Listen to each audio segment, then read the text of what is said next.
если вас спросить, кто я, кто ты, вы сразу ответите, да? Студент, медик, там, блогер, кто угодно. Иногда в сутки бывает 10 тысяч просмотров. Это почти как у Бузовой, да, знаете?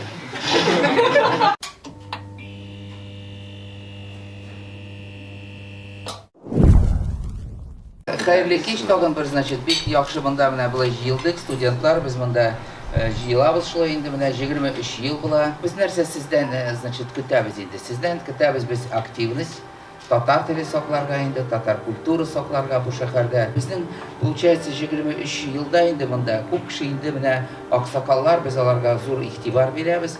Ularni biz jiyamiz, hurmatlaymiz, значит, ular mana suqishdan so'ng 46-47 yıllarda şul İzmailova, şul tatarskı движениеni, tatarskı nasionalniy işlerini olar işley başladılar. Именно şular indi как-то ulep ketkaç indi olar bizga uni topşırdılar. Mana Tabiyevning işini тоже biz davom etamiz da.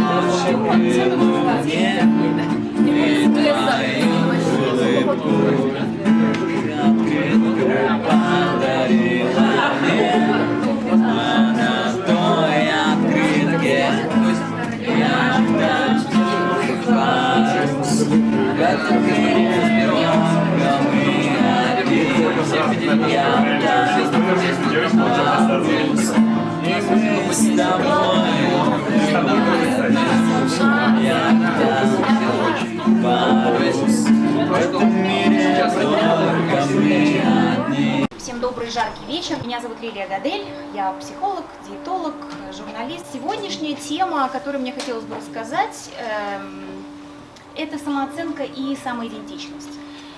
Вы наверняка понимаете, что разница между этими понятиями, естественно, есть. Да?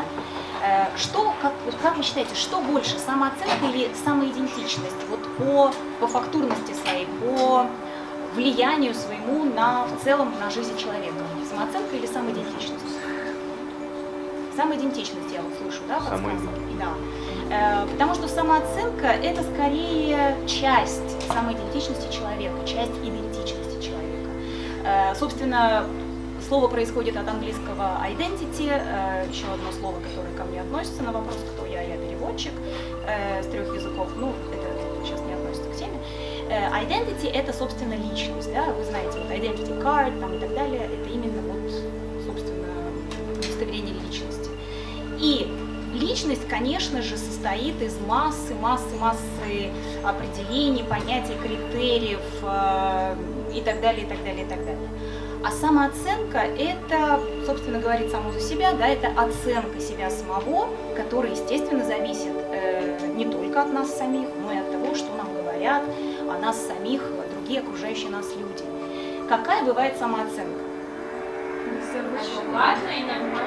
Адекватная, неадекватная, низкая, высокая, да, заниженная, завышенная, да, то есть как угодно можно назвать. А бывает адекватно низкая самооценка? Бывает адекватно высокая самооценка, неадекватно высокой, неадекватно низкой, да, зависит от того, как человек видит себя и представляет себя в этом окружающем мире. То есть вот человек, например, много чего не умеет в жизни, но прекрасно это понимает, совершенно этим не тяготится, у него адекватно низкая самооценка, поэтому он, собственно, особенно никуда не стремится, но при этом он может быть совершенно счастлив, потому что то, что он в своей жизни имеет, это совершенно прекрасно удовлетворяет его потребности. А может быть адекватно высокая самооценка, естественно, если человек многого достиг, он прекрасно понимает, что он для этого приложил усилия, труд, какие-то качества свои, время, силы и так далее, у него будет адекватно высокая самооценка и адекватно высокие требования к работе, к зарплате, к месту жизни и так далее. Но бывает и наоборот, да? Человек мало чего умеет, но считает себя, например, там, певцом, писателем, хотя, в общем-то, ни к одному из этих ремесел у него нет ни таланта, ни способностей, но вот кто-то за него написал книжку, он прекрасно, самооценка неадекватно высокая, он считает себя писателем, и с таким человеком, естественно, сложно общаться, потому что окружающим всегда видно, что немного как-то он перебор, да, слишком много о себе. Самооценка влияет как раз на то, какая у человека идентичность. Нельзя сказать, что самооценка прямо формирует идентичность. Потому что вот мы можем взять военные времена. У людей могла быть совершенно адекватная или неадекватно низкая самооценка. То есть они, в принципе, мало чего хотели, мало к чему стремились. Вот то, что есть, то и есть. Но при этом они шли на геройские поступки, потому что их идентичность, она была сильная. Да? И вот здесь мы сейчас увидим разницу между идентичностью и самооценкой. Если самооценка – это просто некая оценка того, что вы из себя представляете, и она может быть разной, то идентичность – это целый комплекс различных вещей. Идентичность – это и кто я, и здесь каждый из вас может, вот просто даже одно слово можете, 2-3 сказать сейчас вслух. Кто я, кто вы? Вот вы о себе быстро скажите одно слово, любое. Кто я? Очень политкорректно, очень политкорректно. Так. Студент, мама, сестра, подруга, спортсменка, да? Кто там может быть? Победительница Олимпиады, медсестра, кто угодно, да? Это может быть профессия, это может быть национальность, это может быть мусульманин, христианин, это религиозная какая-то принадлежность, это все идентичность. Это все про кто я. И здесь список может быть бесконечным, потому что на вопрос «кто я» мы отвечаем каждый день какими-то своими действиями. Мы что-то узнаем, то есть мы научились водить машину, кто я? Я водитель машины, да? То есть уже можешь водить, можешь ездить, соблюдать правила движения.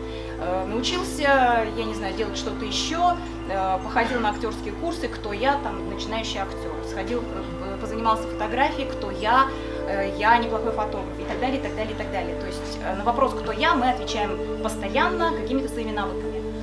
А вот не это оказывается самое главное при понимании идентичности. Не кто я, а какой я. Вот если вас спросить «кто я?», «кто ты?», вы сразу ответите, да? Студент, медик, там, блогер, кто угодно. А какой ты? Не знаю, видели ли вы такое видео. Это, конечно, актриса, и она, конечно, сыграла роль. Прекрасная Мила Йовович. Однажды ее спросили: а какая вы? И она, естественно, сразу же вошла в роль и сказала, ну, ее по-русски спросили, она по-русски ответила: какая я? Ты никакая, знаешь, не очень-то. То есть она сыграла роль. То есть человек вошел в одну из своих ипостасей, да, актерскую, и сделала так, чтобы, понятно, это как-то запомнилось. Если бы она начала говорить: я красивая, я умная, я там еще что-то, это было бы скучно. То есть она вошла в роль актерскую и сыграла ответ на этот вопрос.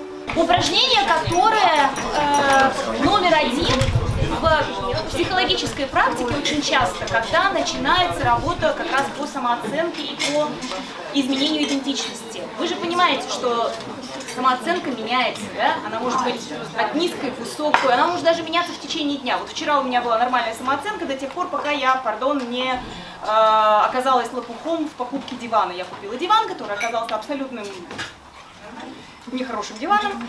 Вот.